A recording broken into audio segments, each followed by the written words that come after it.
कालीन जो उत्तराखंड था उसमें त्रिशु जन का शासन था। ये कथन सही है, ठीक है। अगला पॉइंट है कि गढ़वाल में कुली बेगार प्रथा, ढोलाबाल के आंदोलन, आर्य समाज की स्थापना तथा स्वराज प्राप्ति की भावना को जागृत करने का श्रेय किस स्थान को जाता है? श्रीनगर, ठीक है।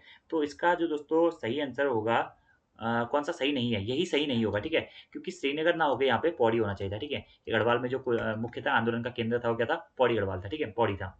या पौड़ी के आसपास आप ये कह सकते हैं कि गुजड़ू नामक क्षेत्र जो है जिसे गढ़वाल का बारदौली कहा जाता है, या उसके आस मतलब पौड़ी जनपद के क्षेत्र आप इसमें मुख्यतः कह सकते हैं। तो इसलिए इसका आंसर पौड़ी होना था। अगला क्या है? उत्तराखंड की सर्वाधिक साक्षर जनजाति भोटिया है, ये बिल्कुल सही है। और किसे हिमालय प्रहरी सम्मान 2023 से सम्मानित किया गया था? तो विजय जलधारी जी को हिमालय प्रहरी सम्मान 2023 से सम्मानित किया गया था, ये भी बिल्कुल सही है। तो कौन सा सुमेलित नहीं है? तो ऑप्शन नंबर बी आपका यहाँ पर सुमेलित नहीं होगा, ठीक है। क्योंकि ये स्थान आप वैसे दुगड्डा को भी मुख्यतः इसका सही दे सकते हैं, ठीक है, दुगड्डा को, ठीक है। गढ़वाल में राजनीतिक उथल पुथल के केंद्र के रूप में दुगड्डा को भी जाना जाता है, ठीक है, याद रखना है आपको। गढ़वाल का बारदौली किसको कहा जाता है? कुमाड़ क्षेत्र को कहा जाता है, ठीक है, कुमाड़ को, ठीक है। और कुमाऊं का बारदौली किसको कहा जाता है? सल्ट क्षेत्र को कहा जाता है, ठीक है। जो कुमाड़ क्षेत्र है ये कहाँ पड़ता है? पौड़ी गढ़वाल में ही पड़ता है, ठीक है। और जो सल्ट क्षेत्र है ये अल्मोड़ा में पड़ता है, याद रखना है आपको ये भी, ठीक है। और ये सारे क्वेश्चन दोस्तों इंपोर्टेंट है, एग्जाम में पूछे गए हैं। अगले प्रश्न के बारे में बात करते हैं कि 2011 की जनगणना के अनुसार जनगणना के संबंध में सत्य नहीं है, ठीक है। कौन सा कथन सत्य नहीं है ये आपसे पूछा गया है, ठीक है। तो राज्य का सर्वाधिक लिंगानुपात वाला जिला अल्मोड़ा है तथा सबसे कम लिंगानुपात वाला जिला हरिद्वार है। ये तो दोस्तों आपका बिल्कुल सही है, ठीक है। अगला प्रश्न है उत्तराखंड राज्य के कुल 13 जिलों में से 7 जिलों में लिंगानुपात 1000 से अधिक है, ये भी बिल्कुल सही है। और 2011 की जनगणना के अनुसार उत्तराखंड का कुल लिंगानुपात कितना है दोस्तों? 963 है, ठीक है, ये भी आपको याद रखना है। और लिंगानुपात के अनुसार उत्तराखंड का भारत में कौन सा स्थान है? 13वां स्थान है, जिसमें से उत्तराखंड के 13 जिलों में से जो 7 जिले हैं उनका लिंगानुपात कितना है? 1000 से अधिक है, ठीक है। ये भी बिल्कुल आपका सही है। अगला आपका पॉइंट है कि उत्तराखंड राज्य में सर्वाधिक ग्रामीण जनसंख्या वाला जिला बागेश्वर है तथा सबसे कम ग्रामीण जनसंख्या प्रतिशत वाला जिला रुद्रप्रयाग है, ठीक है। तो ये कथन आपका दोस्तों सत्य नहीं है। क्यों नहीं है? क्योंकि देखिए उत्तराखंड राज्य में सर्वाधिक ग्रामीण जनसंख्या प्रतिशत वाला जिला बागेश्वर है, ये तो बिल्कुल सही है। लेकिन सबसे कम ग्रामीण जनसंख्या प्रतिशत वाला जिला रुद्रप्रयाग ना होकर के क्या है? देहरादून है। क्या है? देहरादून है, इसलिए ये कथन आपका असत्य हो जाएगा। और अगला पॉइंट है उत्तराखंड राज्य के लिंगानुपात में पूर्व दशक की अपेक्षा लिंगानुपात में सर्वाधिक वृद्धि टिहरी में तथा सबसे कम वृद्धि चंपावत में हुई है, ये भी अपना कथन सही है। तो कौन सा सत्य नहीं है पूछा गया है? तो ऑप्शन नंबर सी दोस्तों यहाँ पर आपका सत्य नहीं होगा, ठीक है। अगर 2011 की जनगणना के अनुसार बात करें तो 2011 की जनगणना के अनुसार दोस्तों उत्तराखंड का लिंगानुपात कितना था? 963 था, ठीक है। और 2001 की जनगणना के अनुसार कितना था? 962 था। तो इसमें कितने की वृद्धि हुई है? 1 की वृद्धि हुई है, ठीक है। और उत्तराखंड का जो लिंगानुपात है 2011 की जनगणना के अनुसार राष्ट्रीय लिंगानुपात 943 से क्या है? 20 अधिक है, ये भी आपको याद रखना है। लिंगानुपात के अनुसार उत्तराखंड का भारत में कौन सा स्थान है? 13वां स्थान है, ये भी आपको याद रखना है। सर्वाधिक लिंगानुपात वाला जिला उत्तराखंड का कौन सा है? अल्मोड़ा जिला है। और जहाँ का लिंगानुपात कितना है? 1139 है। और सबसे कम लिंगानुपात वाला जिला दोस्तों कौन सा है? हमारा हरिद्वार है, ठीक है। ये भी आपको डायरेक्टली याद रखना है, ठीक है। और ये पॉइंट भी दोस्तों आपको याद रखना है कि राज्य के 13 जिलों में से 7 जिलों में लिंगानुपात क्या है? 1000 से आपका अधिक है। एक और पॉइंट यहाँ से दोस्तों एक बार एग्जाम में पूछा गया है कि 2011 की जनगणना के अनुसार राज्य के ग्रामीण क्षेत्रों में कितना लिंगानुपात है? तो ग्रामीण क्षेत्रों का लिंगानुपात है 1000 में से 1000। और वहीं शहरी क्षेत्रों का कितना लिंगानुपात है? शहरी क्षेत्रों का लिंगानुपात है 884। ये पॉइंट भी आपको डायरेक्टली नोट डाउन करना है, ठीक है। और लिंगानुपात के अनुसार 4 जिले पूछेगा घटते क्रम में। तो सबसे ज़्यादा लिंगानुपात है अल्मोड़ा का, उसके बाद में है आपका रुद्रप्रयाग, फिर है पौड़ी गढ़वाल, और उसके बाद में है बागेश्वर, ठीक है। और वहीं सबसे कम लिंगानुपात वाले जिले पूछेगा बढ़ते क्रम में, तो हरिद्वार हो जाएगा, फिर हो जाएगा देहरादून, फिर हो जाएगा उधमसिंह नगर, और फिर हो जाएगा आपका नैनीताल, ठीक है। ये पॉइंट आपको डायरेक्टली याद रखने हैं, ठीक है। और यहाँ पर एक और टर्म है ग्रामीण जनसंख्या प्रतिशत वाला जिला। सर्वाधिक ग्रामीण जनसंख्या प्रतिशत वाला जिला कौन सा है? बागेश्वर है। और सबसे कम ग्रामीण जनसंख्या प्रतिशत वाला जिला कौन सा है? देहरादून है। यह प्रश्न इस प्रकार से पूछा जाता है कि राज्य में सर्वाधिक जो नगरीय जनसंख्या प्रतिशत वाला जिला कौन सा है? वो है देहरादून। और सबसे कम नगरीय जनसंख्या प्रतिशत वाला जिला कौन सा है दोस्तों? वो है बागेश्वर। आपको ये याद रखना है। और 2000 अगर 11 की जनगणना के अनुसार बात करी जाए तो उत्तराखंड राज्य में लगभग जो 69.77% जो एरिया है वह ग्रामीण अधिवास में है, और लगभग 30.23% एरिया जो है वह नगरीय अधिवास में निवास करती है, ठीक है। तो ग्रामीण अधिवास में कितनी जनसंख्या निवास करती है? उत्तराखंड की 69.77% जनसंख्या, ठीक है। और नगरीय क्षेत्रों में कितनी का निवास करती है?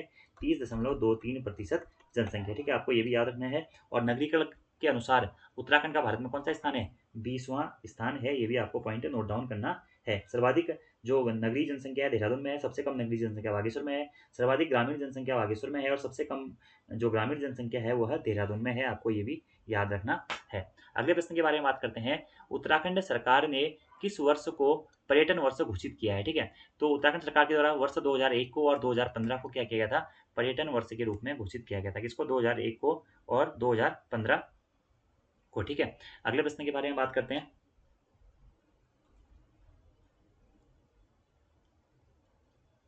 अगला हमारा प्रश्न है कि हाल ही में प्रधानमंत्री मोदी जी ने अपने मन की बात कार्यक्रम में उत्तराखंड से संबंधित पानी राखो आंदोलन का जिक्र किया है। इस आंदोलन की शुरुआत किसके द्वारा की गई थी? ठीक है, तो ये दोस्तों बहुत महत्वपूर्ण एक आंदोलन है। क्या? पानी राखो आंदोलन। बहुत बार यहाँ से एग्जाम में प्रश्न पूछे भी जा चुके हैं। पर्यावरण संरक्षण से संबंधित आंदोलन है। ठीक है, जिसकी शुरुआत 1989 में सच्चिदानंद भारती जी के द्वारा की गई थी। किसके द्वारा की गई थी? सच्चिदानंद भारती जी के द्वारा की गई थी। ठीक है, याद रखना दोस्तों। और पानी राखो आंदोलन कब शुरू किया गया था? 1989 में शुरू किया गया था। ठीक है, जबकि जो चंडी प्रसाद भट्ट जी हैं और सुंदरलाल बहुगुणा जी हैं, इनको चिपको आंदोलन के प्रणेता के रूप में जाना जाता है। और महिला में गौरा देवी को चिपको आंदोलन के प्रणेता के रूप में जाना जाता है। ठीक है, और बीज बचाओ आंदोलन के रूप में किसको जाना जाता है? विजय जड़धारी जी को बीज बचाओ आंदोलन के प्रणेता के रूप में जाना जाता है। और वहीं पानी राखो आंदोलन के रूप में किसको जाना जाता है? यह सच्चिदानंद भारती जी को जाना जाता है। इसके तहत जो पानी को, वर्षा के पानी को इकट्ठा करने के लिए चाल खाल बनाए जा रहे थे और उसके माध्यम से उन्होंने क्या किया था? पानी को बचाने का अभियान भी चलाया था। ठीक है, और वहीं सुरेश भाई के बारे में बात की जाए तो रक्षा सूत्र आंदोलन सुरेश भाई जी के नेतृत्व में चलाया गया था। ठीक है, और 1994 में टिहरी के विलंगना क्षेत्र से रक्षा सूत्र आंदोलन चलाया गया था। ठीक है, और चंडी प्रसाद भट्ट जी और सुंदरलाल बहुगुणा जी ये पर्यावरणविद हैं और सच्चिदानंद भारती जी को भी एक पर्यावरणविद के रूप में जाना जाता है। ठीक है, और जो ये पानी राखो आंदोलन था ये इंपॉर्टेंट है दोस्तों, क्योंकि इसकी शुरुआत कहाँ से हुई थी? इसकी शुरुआत हुई थी उफरैल खाल पौड़ी गढ़वाल से इसकी शुरुआत हुई थी और पानी की कमी को दूर करने के लिए यह आंदोलन चलाया गया था। ठीक है, और इसके सूत्रधार के रूप में या पानी राखो आंदोलन के जनक के रूप में किसको जाना जाता है? सच्चिदानंद भारती जी को जाना जाता है। और इन्हीं के द्वारा क्या किया गया था? दूधातोली लोक विकास संस्थान। ठीक है, ये भी नोट डाउन कर लीजिएगा। दूधातोली लोक विकास संस्थान की स्थापना भी सच्चिदानंद भारती जी के द्वारा ही की गई थी। ठीक है, और इन्होंने दोस्तों अपने आंदोलन के माध्यम से क्या होता, पानी को बचाने का आंदोलन चलाया था और पर्यावरण संरक्षण के माध्यम से भी आपका काफ़ी पानी की कमी से जो बंजर क्षेत्र थे उनको दोबारा से हरा भरा किया और वहाँ पे पेड़ों की अंधाधुंध कटाई से जो क्षेत्र नंगे हो गए थे या जिन क्षेत्रों में पेड़ों की कमी हो गई थी उनमें फिर से इन्होंने घने जंगलों में बदल दिया। इसलिए काफ़ी महत्वपूर्ण है क्या हमारा सच्चिदानंद भारती जी। ठीक है, इसके साथ साथ ही दोस्तों एक और पॉइंट जो पर्यावरणविद आपको याद रखने चाहिए वो है दोस्तों कल्याण सिंह रावत जी। ठीक है, मैती आंदोलन के जनक के रूप में इन्हें जाना जाता है। किसको? कल्याण सिंह रावत जी, कल्याण सिंह रावत जी। ठीक है, और 1996 में इस मैती आंदोलन की शुरुआत हुई थी वेदिनी बुग्याल से। ठीक है, ये भी आपको डायरेक्टली याद रखना है। और जो झपटो चिनो आंदोलन था ये भी वनों से संबंधित था। और कब हुआ था झपटो चिनो आंदोलन उत्तराखंड में? 1998 में हुआ था। ठीक है, रैनी लाता तोलमा आदि क्षेत्रों की जो लोग थे उनके द्वारा नंदा देवी राष्ट्रीय पार्क का जो प्रबंधन है वह ग्रामीणों को सौंपने के लिए झपटो चिनो आंदोलन का जो शुभारंभ है वह हुआ था। कब? 1998 में यह झपटो चिनो आंदोलन शुरू हुआ था। ये भी आपको डायरेक्टली याद रखना है। ठीक है, रक्षा सूत्र आंदोलन जो है वो याद रखना है आपको, सुरेश भाई जी के नेतृत्व में चलाया गया था। ठीक है, चिपको आंदोलन तो गौरा देवी जी के नेतृत्व में चलाया गया था और सुंदरलाल बहुगुणा और चंडी प्रसाद भट्ट जी ने उसमें महत्वपूर्ण भूमिका निभाई थी। और जो सुंदरलाल बहुगुणा जी हैं इनके द्वारा ही एक नारा दिया गया था। क्या? हिमालय बचाओ देश बचाओ। हिमालय बचाओ देश बचाओ का नारा किसके द्वारा दिया गया था? वह सुंदरलाल बहुगुणा जी के द्वारा ही दिया गया था। ठीक है, और जो चंडी प्रसाद भट्ट जी हैं इनको पर्यावरण संरक्षण के लिए 1982 में रमन मैग्सेसे पुरस्कार से भी सम्मानित किया गया है। तो ये कुछ ऐसे क्वेश्चन हैं जो कि बार बार एग्जाम में रिपीट होते हैं, इसलिए आपको याद रखने हैं। ठीक है, अगले प्रश्न के बारे में बात करते हैं। अगला प्रश्न है उत्तराखंड राज्य की सबसे बड़ी जल विद्युत परियोजना कौन सी है? ठीक है, तो उत्तराखंड राज्य की सबसे बड़ी जो जल विद्युत परियोजना है दोस्तों वह है टिहरी जल विद्युत परियोजना। ठीक है, जो कि कहाँ स्थित है? भागीरथी तथा भिलंगना नदी के संगम पर स्थित है। क्या? टिहरी जल विद्युत परियोजना। ठीक है, भागीरथी तथा भिलंगना नदी के संगम पर यह स्थित है। ठीक है, और कहाँ स्थित है? टिहरी गढ़वाल जनपद में यह परियोजना स्थित है। और जिस स्थान पे वर्तमान में ये टिहरी जल विद्युत परियोजना है इसे गणेश प्रयाग के नाम से भी जाना जाता था और प्राचीन समय में इसे पुरानी टिहरी के नाम से भी जाना जाता है, इसी टिहरी जल विद्युत परियोजना के क्षेत्र को। ठीक है, अब जो टिहरी जल विद्युत परियोजना है यह भागीरथी और भिलंगना नदी के संगम पर स्थित है। इसे सुमन सागर या स्वामी रामतीर्थ सागर के नाम से भी जाना जाता है। ठीक है, कभी कभार दोस्तों एग्जाम में प्रश्न पूछ लिया जाता है कि जो टिहरी बांध परियोजना है इसकी ऊंचाई कितनी है? ठीक है, तो इसकी ऊंचाई है दोस्तों 260.6 5 मीटर, ठीक है। और ये क्या है, एक प्रकार का कांफर बांध है जो कि मिट्टी तथा पत्थर से निर्मित क्या है, बांध है, ठीक है। एशिया के सबसे ऊंचे बांध के रूप में और दुनिया के चौथे सबसे ऊंचे बांध के रूप में टिहरी बांध को जाना जाता है, ठीक है। और जो ये परियोजना है दोस्तों, इस परियोजना को क्या नाम दिया गया है, राष्ट्र का गांव। राष्ट्र का गांव की संज्ञा दी जाती है क्या, टिहरी बांध परियोजना को, ठीक है। इसकी शुरुआत दोस्तों, जो टिहरी बांध परियोजना है, केंद्र और उत्तर प्रदेश सरकार की संयुक्त परियोजना के रूप में 1972 में योजना आयोग ने इस परियोजना को अपनी स्वीकृति दी थी। उसके बाद में 1978 में क्या हुआ था कि सिंचाई विभाग उत्तर प्रदेश ने इस बांध के निर्माण कार्य को शुरू किया था, लेकिन यह निर्माण कार्य कंप्लीट नहीं कर पा रहा था, जिस कारण दोस्तों 1988 में किसका गठन होता है, टीएचडीसी का गठन किया जाता है, टिहरी हाइड्रो डैम कॉर्पोरेशन का गठन किया जाता है, कब, 1988 में। और उसी के द्वारा दोस्तों फिर बाद में इस टिहरी बांध का निर्माण किया जाता है, ठीक है। यह जो टिहरी जल विद्युत परियोजना है, कुल कितने मेगावाट की है, कुल 2400 मेगावाट की दोस्तों यह परियोजना है, जिसके प्रथम चरण में 1000 मेगावाट की टिहरी बांध एवं जल विद्युत परियोजना है। दूसरे चरण में दोस्तों 1000 मेगावाट की ही टिहरी पंप स्टोरेज प्लांट योजना है। और तीसरा जो चरण है दोस्तों, इसमें 400 मेगावाट की कोटेश्वर बांध एवं जल विद्युत परियोजना है, ठीक है। तो 2400 मेगावाट को इस प्रकार से इन्होंने डिवाइड किया है, 1000 और 400 मेगावाट की, ठीक है। जो एक कोटेश्वर बांध परियोजना है दोस्तों, यह टिहरी से आप ये मान सकते हैं कि लगभग लगभग 15 से 20 किलोमीटर दूर जाके भागीरथी नदी पर ही है ये भी, ठीक है। और कोटेश्वर नामक स्थान पर आपका यह फिर कोटेश्वर बांध अलग से है। बाकी जो ये 1000 मेगावाट का टिहरी बांध एवं जल विद्युत परियोजना है, और दूसरा जो टिहरी पंप स्टोरेज प्लांट है, यह टिहरी में ही स्थित है, ठीक है। और वर्तमान में यहाँ से दोस्तों जो आपका उत्पादन हो रहा है, वह 1000 मेगावाट के आसपास का उत्पादन हो रहा है। सबसे पहले इसमें कितना मेगावाट का उत्पादन शुरू हुआ था दोस्तों, 600 मेगावाट का उत्पादन यहाँ पे सबसे पहले शुरू हुआ था, ठीक है। कुल कितने एरिया में ये फैला हुआ है दोस्तों, तो 42 किलोमीटर स्क्वायर, ठीक है, 42 किलोमीटर स्क्वायर क्षेत्र में यह फैला हुआ है। इसे स्वामी रामतीर्थ सागर या सुमन सागर के नाम से भी जाना जाता है, ठीक है। इस परियोजना के प्रथम चरण में जो सबसे पहले कितने मेगावाट का आयोजन हुआ था दोस्तों, हमारा 1000 मेगावाट का हुआ था, ठीक है। परियोजना का जो प्रथम चरण था उसमें 1000 मेगावाट का उत्पादन हुआ था। और 30 जुलाई 2006 को, ये प्रश्न भी कभी कभार इंपॉर्टेंट होता है कि जो टिहरी बांध परियोजना है, इसको राष्ट्र को कब समर्पित किया गया था, ठीक है। तो 30 जुलाई 2006 को इसे राष्ट्र को समर्पित किया गया था, ठीक है।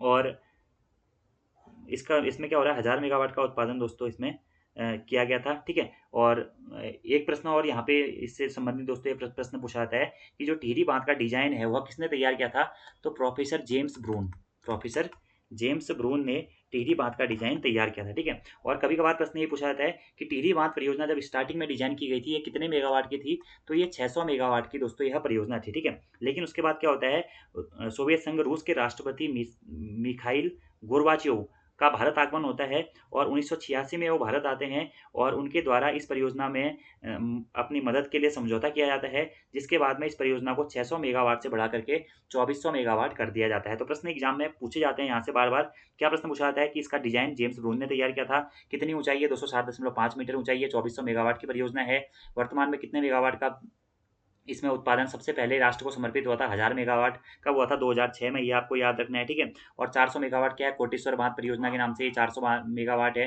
ठीक है, जो कि कहाँ स्थित है, भागीरथी नदी पर ही स्थित है, ठीक है, पौड़ी गढ़वाल में कोटेश्वर नामक स्थान पर, ठीक है। ये पॉइंट आपको यहाँ से डायरेक्टली नोट डाउन करना है। एक बार प्रश्न पूछा गया है कि टिहरी से लगभग लगभग 20 से 22 किलोमीटर की दूरी पर कौन सा बांध बनाया गया है, उसी से सुरंगें विस्थापित करके, तो वो हो जाएगा हमारा कौन सा, कोटेश्वर बांध, ठीक है। इसके अलावा है, जब शुरुआत में ये योजना डिजाइन की गई थी कितने मेगावाट की थी, 600 मेगावाट की थी। लेकिन जब इसके इसके मेगावाट को कब बढ़ाया गया, तो जब 1986 में सोवियत संघ रूस के राष्ट्रपति मिखाइल गोर्बाचेव का भारत आक्रमण हुआ था, उसके बाद में इस परियोजना का विस्तार करके कितना, इसको 2400 मेगावाट कर दिया गया। इसमें प्रथम चरण में 1000 मेगावाट का उत्पादन किया जाना था, और द्वितीय चरण में 1400 मेगावाट का उत्पादन किया जाना था, ठीक है। ये पॉइंट आपको डायरेक्टली याद रखने हैं, ठीक है। और रॉयल्टी के रूप में उत्तराखंड सरकार को कितनी बिजली मिलती है, तो 12% बिजली क्या है, रॉयल्टी के रूप में यहाँ से क्या होती है, उत्तराखंड सरकार को मिलती है, ठीक है। और यहाँ से जो पहले यहाँ पे टिहरी में लोग निवासरत रहते थे, ठीक है, उसके बाद में यहाँ के लोगों को क्या हुआ, अलग अलग स्थानों पर प्रतिस्थापित किया गया, और एक नए शहर, नई टिहरी का निर्माण किया गया, ठीक है। तो वो टिहरी बांध के बाद में ही यह संभव हुआ है, ठीक है। टिहरी परियोजना का विरोध भी किया था जो राजमाता कमलेंद्रवती साहब उन्होंने किया है। 1978 में विद्यासागर नौटियाल की अध्यक्षता में एक बांध विरोधी समिति का गठन हुआ था। सुंदरलाल बहुगुणा, वीरेंद्र सकलानी आदि लोगों ने टिहरी बांध का भी विरोध किया था। ठीक है, तो इतनी चीज़ें आपको फिलहाल यहाँ से याद रखनी है जो कि आपके एग्जाम में पूछी जा सकती हैं। ठीक है, और भी एक बार आप अच्छी तरीके से इसको पढ़ लीजिएगा टिहरी बांध के बारे में। ठीक है, तो ये सबसे बड़ी क्या है, जल विद्युत परियोजना है। ठीक है, इसके अलावा ऑप्शन में और क्या क्या है देखिए, उनके बारे में भी हम बात कर लेते हैं। ठीक है, तो ये भागीरथी और भिलंगना नदी पर होगी ये योजना। ठीक है, अगला क्या है, विष्णुप्रयाग जल विद्युत परियोजना कहाँ है, यह चमोली जनपद में स्थित है। ठीक है, और कौन सी नदी पर है दोस्तों, विष्णुप्रयाग जल विद्युत परियोजना है हमारी अलकनंदा नदी पर। ठीक है, सिंपली आप याद कीजिएगा विष्णुगाड़ जो जल विद्युत परियोजना है कौन सी नदी पर है, विष्णुगंगा नदी पर है, या आप कह सकते हैं पश्चिमी धौलीगंगा नदी पर है, या अलकनंदा नदी पर है चमोली में। ठीक है, कोटली भेल जल विद्युत परियोजना जो है दोस्तों, यह टिहरी गढ़वाल जनपद में है और गंगा नदी पर है। ठीक है, गंगा नदी पर है, टिहरी गढ़वाल जनपद में 1000 मेगावाट की क्या है, जल विद्युत परियोजना है। ठीक है, ऐसी मंदेरी भाली जल विद्युत परियोजना कहाँ स्थित है दोस्तों, यह मंदेरी भाली जल विद्युत परियोजना के 2 फेज चलते हैं, उत्तरकाशी जनपद में स्थित है और भागीरथी नदी पर स्थित है। ठीक है, ऐसे दोस्तों जो हमारा विष्णुप्रयाग जल विद्युत परियोजना है अलकनंदा नदी पर है चमोली जनपद में, आपको याद रखना है। ठीक है, धौलीगंगा परियोजना है दोस्तों, यह कहाँ स्थित है, पिथौरागढ़ जनपद में स्थित है और पूर्वी धौलीगंगा नदी पर स्थित है। ठीक है, श्रीनगर जल विद्युत परियोजना है दोस्तों, अलकनंदा नदी पर स्थित है। ठीक है, ऐसे पंचेश्वर बांध परियोजना है दोस्तों, वो आपको ध्यान रखना है। ठीक है, तो पंचेश्वर बांध परियोजना अभी हालांकि इसका निर्माण हो नहीं रहा है, लेकिन काली नदी पर यह प्रस्तावित है। ठीक है, पंचेश्वर बांध परियोजना, अगर ये बांध परियोजना बन जाती है तो ये भारत का सबसे बड़ा डैम बनेगा, लेकिन वर्तमान में इसका विरोध किया जा रहा है। ठीक है, ऐसे किसो बांध परियोजना है देहरादून में, टॉन्स नदी पर है। उत्यासु बांध परियोजना है जो कि पौड़ी गढ़वाल और ये हरिद्वार के आसपास के क्षेत्र में है। ठीक है, ये आपको याद रखना है। ठीक है, इसके अलावा भी और कई सारी योजनाएं हैं, जैसे कि अगर हम बात करें उत्तराखंड की सबसे पहली जल विद्युत परियोजना कौन सी थी, तो ग्लोगी जल विद्युत परियोजना थी, 1909 में जिसकी शुरुआत हुई थी। ठीक है, इसके अलावा खटीमा परियोजना है, चीला परियोजना है गंगा नदी पर। ठीक है, और छिब्रो परियोजना है टॉन्स नदी पर देहरादून में, ढालीपुर परियोजना है यमुना नदी में देहरादून में, ढकरानी परियोजना है देहरादून में, लोहियाइट परियोजना है खटीमा में शारदा नदी पर। तो इतनी चीज़ें आपको डायरेक्टली यहाँ से नोट डाउन करनी है। ठीक है, और टीएचडीसी का गठन आपको याद रखना है, जो टिहरी जल विद्युत परियोजना का निर्माण जिसने किया था 12 जुलाई 1988 को टीएचडीसी का गठन हुआ था। ठीक है, ये आपको याद रखना है। ठीक है, ऐसे यूपीसीएल का गठन कब हुआ था, अगर आपसे प्रश्न पूछा जाता है तो आपको याद रखना है दोस्तों, 2001 में क्या हुआ था, यूपीसीएल का गठन हुआ था। ठीक है, और वैसे ही अगर पिटकुल के बारे में बात की जाए तो पिटकुल का गठन कब हुआ था, 1 जून 2004 को क्या हुआ था, पिटकुल का गठन हुआ था। ठीक है, और उत्तराखंड जल विद्युत निगम लिमिटेड का गठन कब हुआ था, 1 अप्रैल 2001 को, 1 अप्रैल 2001 को उत्तराखंड जल विद्युत निगम का गठन हुआ था। ठीक है, ये आपको डायरेक्टली पॉइंट याद रखने हैं, आपसे एग्जाम में पूछे जा सकते हैं। ठीक है, इंपॉर्टेंट क्वेश्चन है। ऐसे उडेडा का जो गठन हुआ था वो भी कब हुआ था, 2001 में ही उडेडा का गठन हुआ था। उडेडा का हेडक्वार्टर कहाँ स्थित है, तो ये देहरादून में स्थित है। ये सारे पॉइंट आपको याद रखने हैं। ठीक है, एक बार यूपीसीएल का गठन दोस्तों आप देख लीजिएगा, 2001 आई थिंक 1 जून 2002 है। ठीक है, एक बार देख लीजिएगा, 1 जून 2002 को हुआ था यूपीसीएल का गठन। ठीक है, एक बार इसको भी आप लोग देख लीजिएगा। अगले प्रश्न के बारे में बात करते हैं।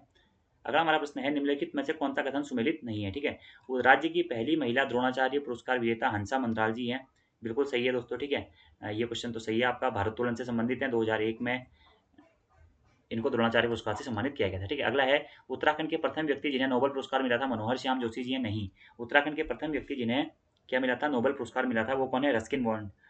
कौन है, Ruskin bond, sorry Ruskin bond नहीं, रोनाल्ड रॉस। ठीक है, सॉरी रस्किन बॉन्ड नहीं, रोनाल्ड रॉस।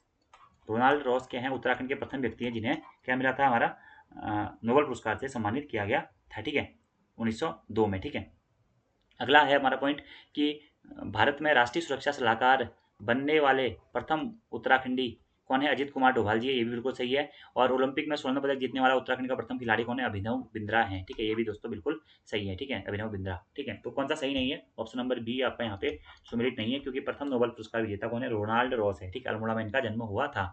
अगला प्रश्न है, उत्तराखंड में किसकी तुलना जलियांवाला बाग हत्याकांड से की जाती है। तो उत्तराखंड में दोस्तों जो रवाई आंदोलन हुआ था, जिसे तलाड़ी आंदोलन, तिकड़ी आंदोलन आदि के नाम से भी जाना जाता है, या उत्तराखंड का जलियांवाला बाग हत्याकांड के नाम से भी जाना जाता है, तो यही रवाई आंदोलन है। कब हुआ था, 30 मई 1930 को दोस्तों रवाई आंदोलन की घटना हुई थी। ठीक है, इसी को तिलाड़ी आंदोलन के नाम से भी जाना जाता है, तिगड़ी आंदोलन के नाम से भी जाना जाता है। ठीक है, और उत्तरकाशी जनपद में वर्तमान में दोस्तों ये रवाई स्थित है।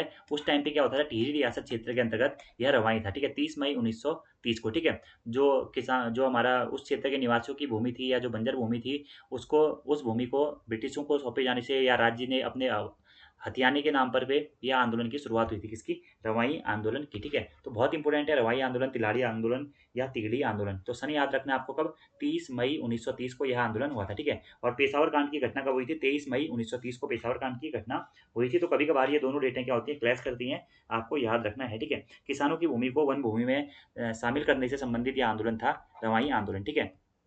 और रवाई घाटी में यह आंदोलन हुआ था, यमुना नदी के किनारे यह आंदोलन हुआ था, ठीक है। और इसे उत्तराखंड का जलियांवाला बाग हत्याकांड के नाम से जाना जाता है, ठीक है। और इसमें जो दीवान था इस टाइम पे चक्रधर जुयाल, ठीक है।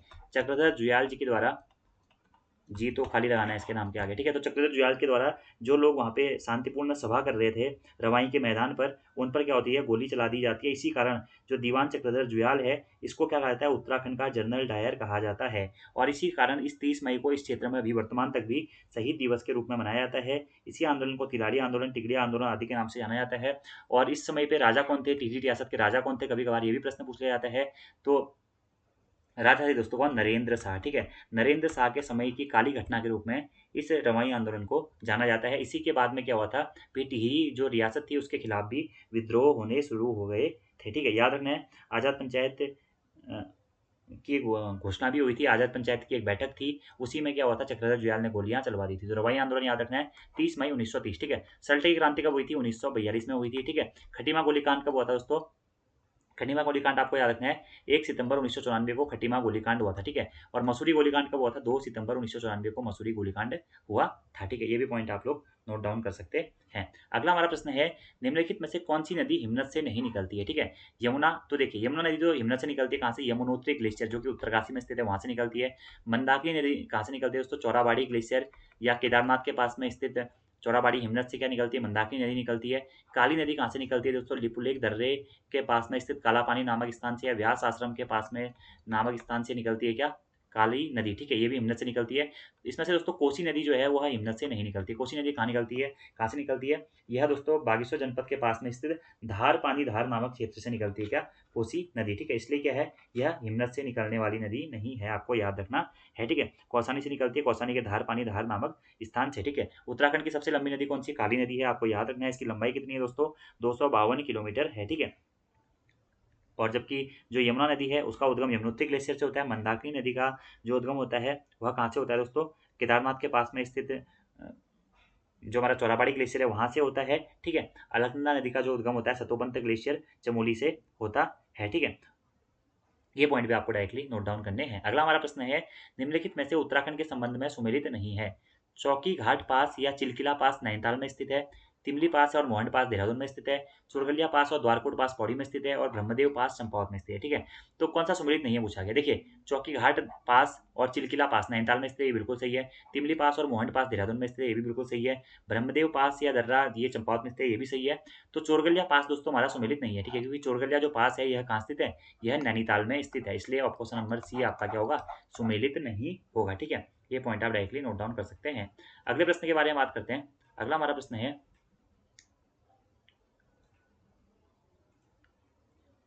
कि केदारनाथ आपदा के संबंध में सुमेलित नहीं है, ठीक है। तो केदारनाथ आपदा आपको पता ही है दोस्तों, 17 से 18 जून 2013 को केदारनाथ आपदा हुई थी, ठीक है, जो कि उत्तराखंड की सबसे विनाशकारी आपदा के रूप में जानी जाती है, ठीक है। तो उसके संबंध में ही कुछ प्रश्न आपसे पूछे गए हैं कि केदारनाथ आपदा के दौरान 17 जून 2013 को ऑपरेशन स्माइल चलाया गया था, नहीं दोस्तों, ऑपरेशन स्माइल केदारनाथ आपदा से संबंधित नहीं है।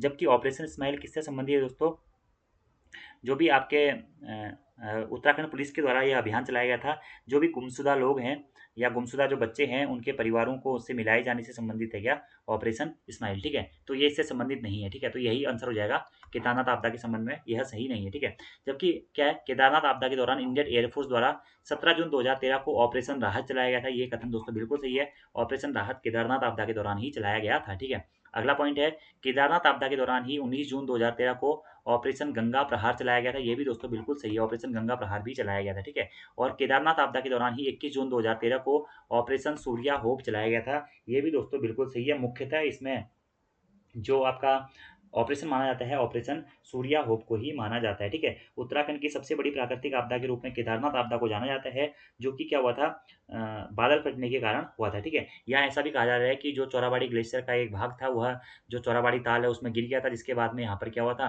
भीषण तबाही हो गई थी। जो मंदाकिनी नदी का जल है उस जल क्षेत्र में बढ़ोतरी हो गई थी। इसके बाद में पूरा केदारनाथ का जो क्षेत्र है वह पूरा बह गया था और कई लोगों की इसमें मृत्यु हो गई थी दोस्तों। लगभग हज़ारों लोग, हज़ारों गाँव इससे प्रभावित हुए थे। सैकड़ों लोगों की इसमें मृत्यु हो गई थी और बहुत सारे लोगों की डेड बॉडियाँ आज तक नहीं मिल पाई हैं और अभी भी कभी-कभार जब केदारनाथ में कुछ कंस्ट्रक्शन का काम चलता है, वहाँ पर उन लोगों की डेड बॉडियाँ मिलती हैं, ठीक है। तो उत्तराखंड के इतिहास में सबसे बड़ी विनाशकारी आपदा या प्राकृतिक आपदा के रूप में इसे जाना जाता है। 16 से 17 जून 2013 को यह आपदा घटित हुई थी, ठीक है। इसी दौरान ऑपरेशन गंगा प्रहार, ऑपरेशन सूर्या होप और ऑपरेशन राहत चलाए गए थे, ठीक है।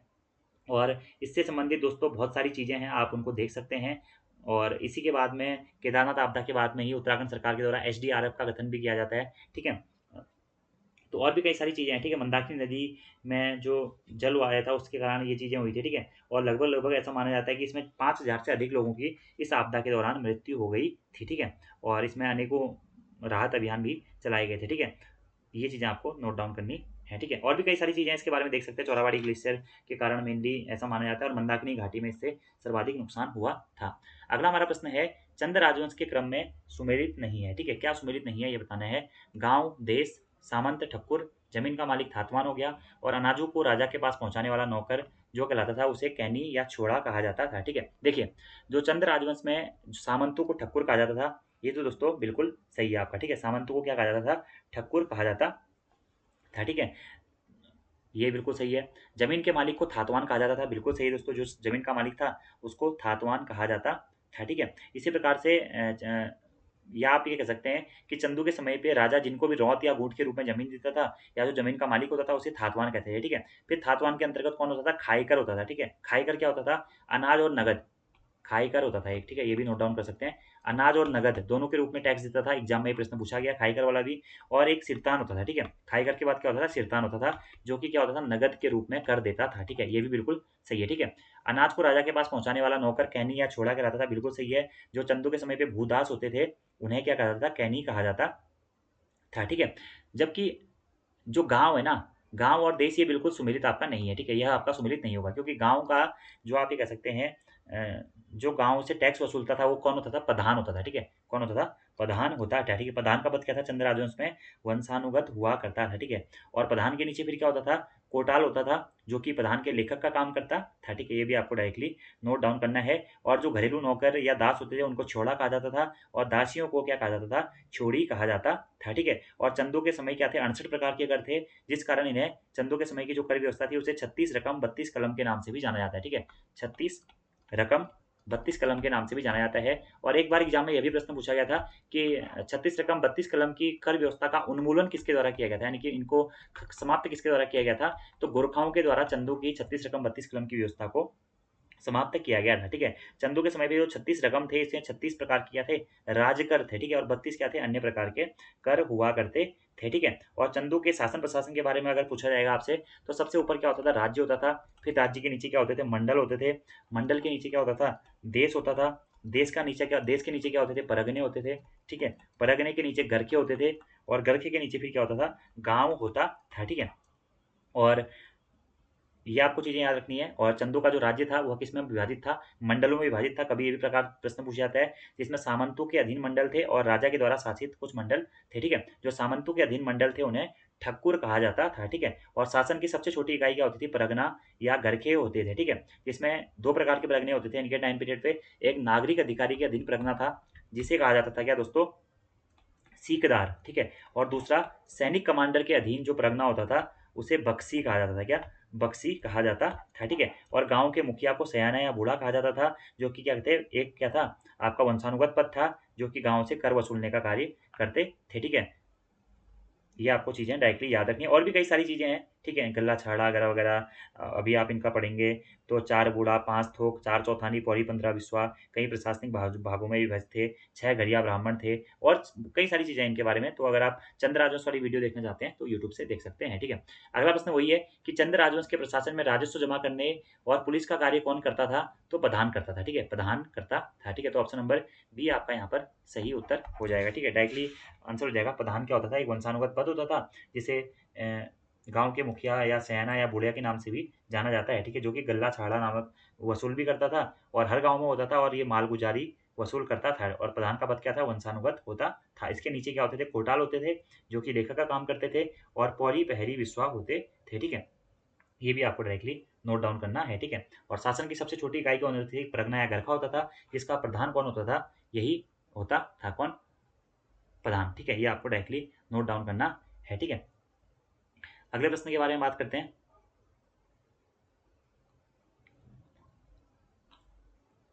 अगला हमारा प्रश्न है कि निम्नलिखित राष्ट्रीय उद्यानों व उनके स्थापना वर्ष में कौन सुमेलित नहीं है, ठीक है। तो फूलों की घाटी राष्ट्रीय उद्यान की स्थापना 1982 में हुई थी, ये तो दोस्तों बिल्कुल सही है, ठीक है। गोविंद राष्ट्रीय उद्यान की स्थापना 1980 में हुई थी, ये भी बिल्कुल सही है। कार्बेट राष्ट्रीय उद्यान की स्थापना 1936 में हुई थी, ये भी बिल्कुल सही है, ठीक है। तो ऑप्शन नंबर बी दोस्तों सुमेलित नहीं होगा, क्योंकि जो राजाजी राष्ट्रीय उद्यान है इसकी स्थापना 1984 में ना होकर के कब हुई थी दोस्तों? 1983 में क्या हुई थी? इसकी स्थापना हुई थी। कब हुई थी? 1983 में, ठीक है। अगर दोस्तों उत्तराखंड में राष्ट्रीय उद्यानों के बारे में बात करें कि उत्तराखंड में कितने राष्ट्रीय उद्यान हैं, दोस्तों उत्तराखंड में हमारे कितने? 6 राष्ट्रीय उद्यान हैं, ठीक है। कौन-कौन से 6 राष्ट्रीय उद्यान हैं दोस्तों? ये भी आपको डायरेक्टली याद रखना पड़ेगा कि सबसे पहला राष्ट्रीय उद्यान कौन-सा था? तो जो जिम कॉर्बेट नेशनल पार्क है दोस्तों, जो जिम कॉर्बेट राष्ट्रीय उद्यान है, कॉर्बेट राष्ट्रीय उद्यान है, जिसे वर्तमान में रामगंगा राष्ट्रीय उद्यान के नाम से भी जाना जाता है। यह क्या है दोस्तों? पहला राष्ट्रीय उद्यान है, ठीक है। इसके बाद में कौन-सा राष्ट्रीय उद्यान है? गोविंद राष्ट्रीय उद्यान है, जिसकी स्थापना फिर 1980 में होती है। कॉर्बेट राष्ट्रीय उद्यान की 1936 में होती है स्थापना, ठीक है। और इसके बाद में दोस्तों जो राष्ट्रीय उद्यान है वो है नंदा देवी राष्ट्रीय उद्यान, जिसकी स्थापना कब होती है? 1982 में होती है, ठीक है। उसके बाद में है आपका फूलों की घाटी राष्ट्रीय उद्यान, जिसकी स्थापना भी 1982 में ही होती है। फिर है राजाजी राष्ट्रीय उद्यान, जिसकी स्थापना 1983 में होती है। और फिर है गंगोत्री राष्ट्रीय उद्यान, जिसकी स्थापना 1989 में होती है। किसकी? गंगोत्री राष्ट्रीय उद्यान की, ठीक है। उत्तराखंड का सबसे बड़ा राष्ट्रीय उद्यान कौन सा है क्षेत्रफल की दृष्टि से? वो है गंगोत्री राष्ट्रीय उद्यान, जिसकी स्थापना 1989 में हुई है। और उत्तराखंड का सबसे छोटा राष्ट्रीय उद्यान कौन है दोस्तों? वो है हमारा फूलों की घाटी राष्ट्रीय उद्यान, ठीक है, जिसकी स्थापना 1982 में हुई है। ये आपको पॉइंट नोट डाउन करने हैं, ठीक है। कभी-कभार इनकी लोकेशन पूछ ली जाती है कि कार्बेट नेशनल पार्क कहाँ स्थित है? पौड़ी गढ़वाल और नैनीताल 2 जनपदों में इसका विस्तार है, ठीक है। गोविंद राष्ट्रीय उद्यान 1980 में स्थापना हुई थी, उत्तरकाशी में इसका विस्तार है। नंदा देवी राष्ट्रीय उद्यान का विस्तार चमोली में है, 1982 में स्थापना हुई थी। फूलों की घाटी राष्ट्रीय उद्यान की स्थापना भी 1982 में हुई थी, चमोली में इसका विस्तार है। राजाजी राष्ट्रीय उद्यान का विस्तार दोस्तों देहरादून, पौड़ी गढ़वाल और हरिद्वार 3 जनपदों में है और 1983 में इसकी स्थापना हुई थी। और गंगोत्री राष्ट्रीय उद्यान की स्थापना हुई थी 1989 में और यह उत्तरकाशी जनपद में स्थित है। यह आपको पॉइंट डायरेक्टली नोट डाउन करने हैं। यहाँ से एग्जाम में बहुत बार दोस्तों प्रश्न पूछा आता है। कभी दोस्तों इसकी लोकेशन से प्रश्न पूछ लेगा, कहाँ-कहाँ स्थित है, और कभी-कभार इनकी स्थापना से प्रश्न पूछ लेगा और कभी-कभार इनसे डिटेल प्रश्न भी इनके इंटरनली पूछ लिए जाते हैं, ठीक है। अगला हमारा प्रश्न है, इसमें से आपको सही युग्म का चयन करना है, ठीक है। सोना नदी वाइल्ड लाइफ सेंचुरी, ठीक है, रुद्रप्रयाग में स्थित है। नहीं दोस्तों, जो सोना नदी वन्यजीव विहार है यह रुद्रप्रयाग में स्थित नहीं है। कहाँ स्थित है? पौड़ी गढ़वाल में स्थित है, ठीक है। नंधौर वन्यजीव विहार उधमसिंह नगर, नंधौर वन्यजीव विहार भी दोस्तों उधमसिंह नगर जनपद में स्थित नहीं है। कहाँ स्थित है? यह नैनीताल और चंपावत में स्थित है, ठीक है। नैनीताल और चंपावत में इसका विस्तार है, ठीक है। अगला है विनोग माउंटेन क्वेल वाइल्ड लाइफ सेंचुरी, ठीक है। ये बिल्कुल सही है दोस्तों। जो विनोग माउंटेन क्लेव वाइल्ड लाइफ सेंचुरी है यह कहाँ स्थित है? यह देहरादून में ही स्थित है, ठीक है।